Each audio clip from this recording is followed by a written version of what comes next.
Os pré-socráticos. Olha, Sócrates foi uma pessoa tão importante na filosofia que ele foi um divisor de águas. Tem os pré-socráticos, os pós-socráticos e os socráticos, né, do período dele. Os pré-socráticos também são conhecidos como filósofos naturalistas. Quem eram eles? Eram vários, mas nós vamos aprender os principais aqui. Eu quero trazer para você os principais, que é os que são cobrados lá no vestibular. Mas eu quero saber tudo, então eu vou dar também por escrito a fonte, e aí você vai pesquisar. Inclusive, eu vou dar a fonte de onde eu sistematizei esse conteúdo.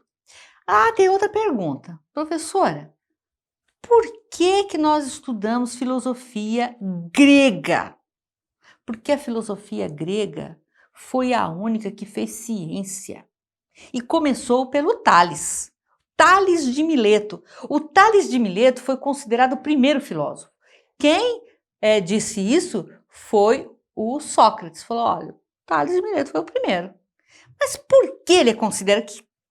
Qual foi o diferencial desse moço? Ele falou, olha, nós precisamos, para compreender essa natureza, a partir da natureza, compreender o mundo natural a partir do mundo natural, nós precisamos encontrar uma chave, que é um princípio. Nós precisamos determinar um princípio.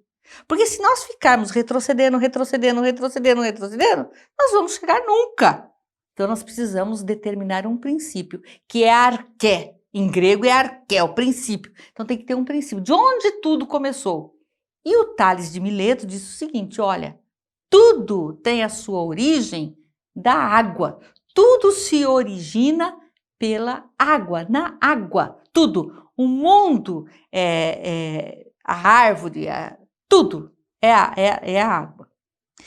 E se nós pensarmos bem, o nosso planeta não estava errado não, porque o nosso planeta se constitui de mais água do que terra. O nome é Terra, deveria se chamar água, né? Não, mas é Terra. A Terra, o nosso planeta Terra, que é redondo, aliás, não é bem redondo, ele tem uma forma elíptica, né?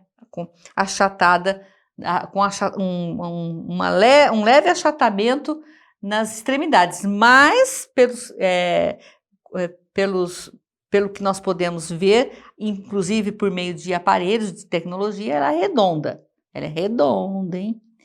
Tem mais água, ela é toda azul, é uma bolona azul, até muito linda, né? Muito linda. Então foi o Tales.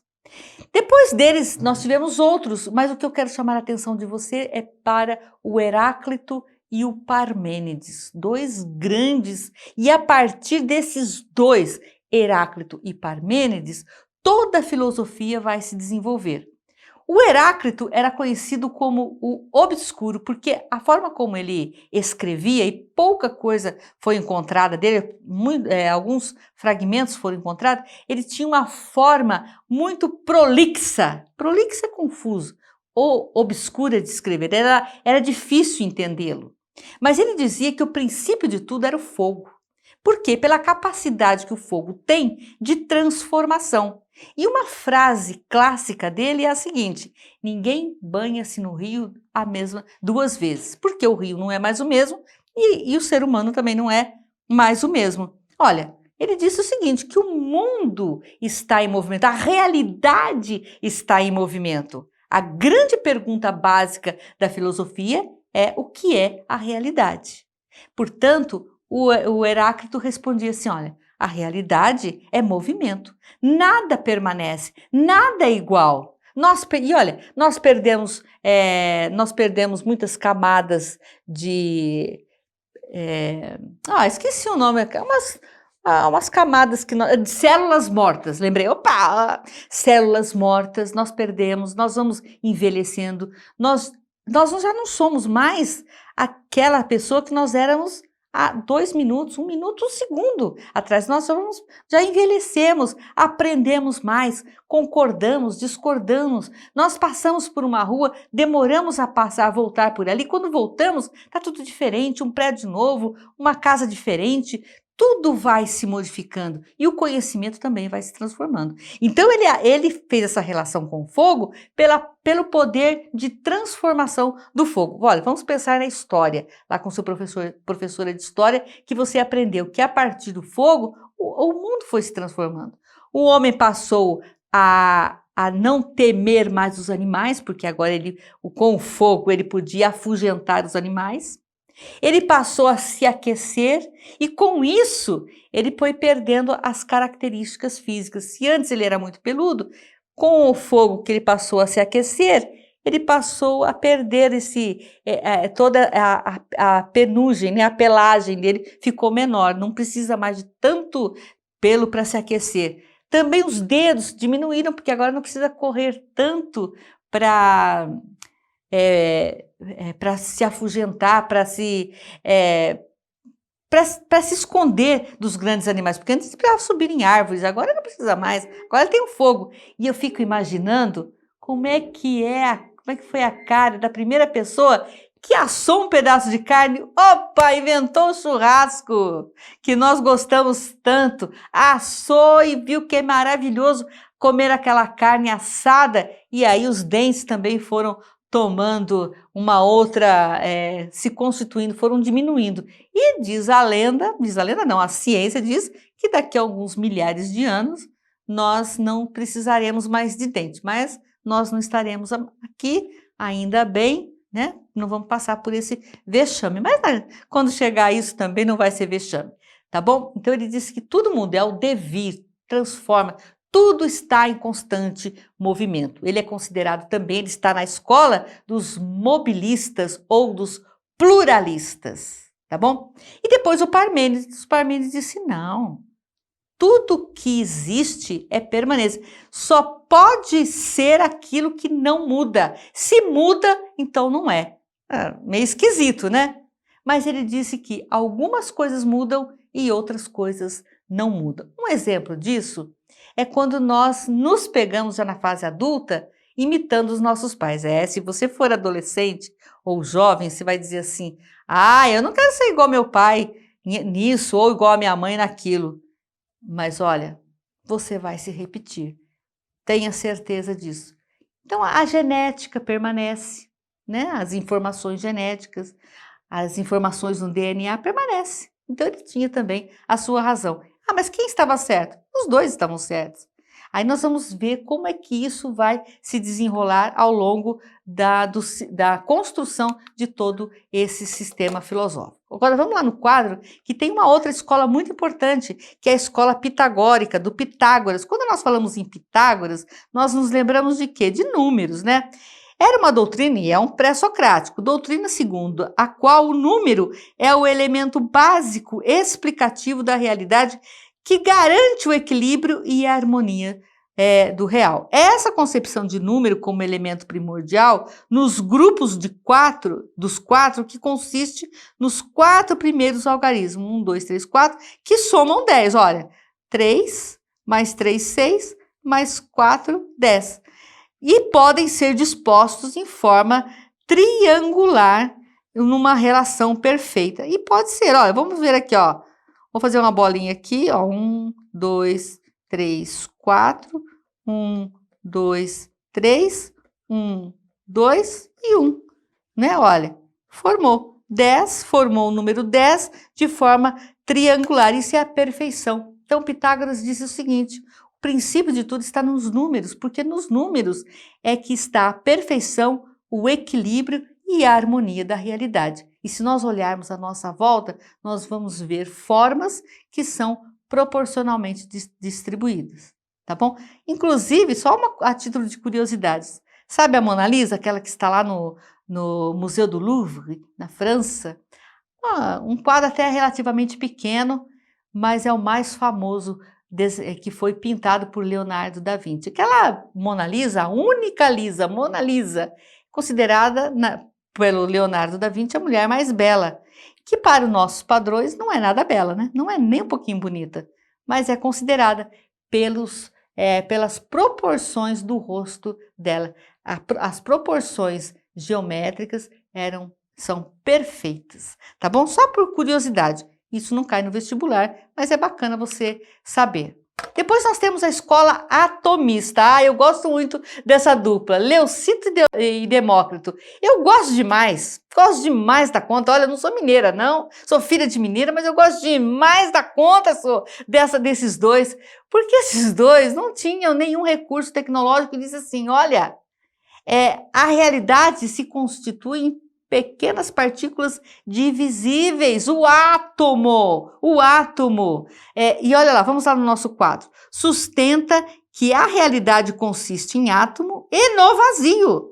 Os átomos se atraindo e se repelindo, gerando com isso fenômenos naturais e também forma o movimento. E isso depois, séculos depois, os físicos chegaram à conclusão que é isso mesmo.